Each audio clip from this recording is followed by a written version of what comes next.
നമ്മുടെ ലൈഫിൽ നിന്നും ഒഴിവാക്കാനാവാത്ത ഒന്നായി മാറിയിരിക്കുകയാണ് ഇലക്ട്രോണിക് ഡിവൈസസ് അല്ലേ. അതിന് നല്ലതും മോശവുമായ വശങ്ങളുണ്ട്. അതിലൊരു ഡിസഡ്വാൻറ്റേജാണ് നമ്മുടെ റീഡിങ് കോംപ്രിഹെൻഷൻ അത് അഫക്റ്റ് ചെയ്യുന്നു എന്നുള്ളത്. എങ്ങനെയാണ് സ്ക്രീനിൽ നിന്ന് നോക്കി വായിക്കുമ്പോൾ നമ്മുടെ റീഡിങ് കോംപ്രിഹെൻഷൻ അഫക്റ്റഡ് ആവുന്നതെന്നറിയാൻ 34 ഹെൽത്തി ഇൻഡിവിജ്വൽസിൽ ഒരു സ്റ്റഡി നടത്തി. അതോടൊപ്പം അവരുടെ ബ്രീത്തിങ്ങും, അതായത് റെസ്പിറേഷനും ബ്രെയിൻ ആക്ടിവിറ്റിയും കൂടി അവർ മെഷർ ചെയ്തു.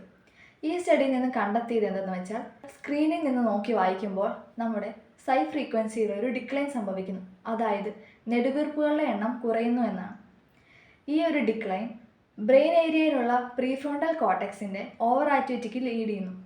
ഈ ഒരു ലീഡ് കാരണമാണ് റീഡിങ് കോംപ്രിഹെൻഷനിൽ ഒരു ഡിക്ലൈൻ സംഭവിക്കുന്നതെന്നാണ്. സൈ ഫ്രീക്വൻസിയിലുള്ള ഒരു ഡിക്ലൈൻ്റെ കാര്യം മാത്രമേ ഇവിടെ സൂചിപ്പിക്കുന്നുള്ളൂ. ഈ ഒരു സ്റ്റഡിയുടെ കൺക്ലൂഷൻ എന്തെന്ന് വെച്ചാൽ, നമ്മുടെ സൈ ഫ്രീക്വൻസിയിലുള്ള ഒരു ഡിക്ലൈനും പ്രീഫ്രോണ്ടൽ കോർട്ടെക്സിൻ്റെ ഓവർ ആക്ടിവിറ്റിയും തമ്മിലുള്ള ഒരു റിലേഷൻ കാരണമാണ് റീഡിങ് കോംപ്രിഹെൻഷൻ അഫക്റ്റഡ് ആവുന്നത് അല്ലെങ്കിൽ ഡിക്ലൈൻ ആവുന്നത് എന്നാണ്. അപ്പോൾ ഇതൊരു ഇൻഫോർമേറ്റീവ് ആയിട്ടുള്ള വീഡിയോ എന്ന് വിശ്വസിക്കുന്നു. Thank you.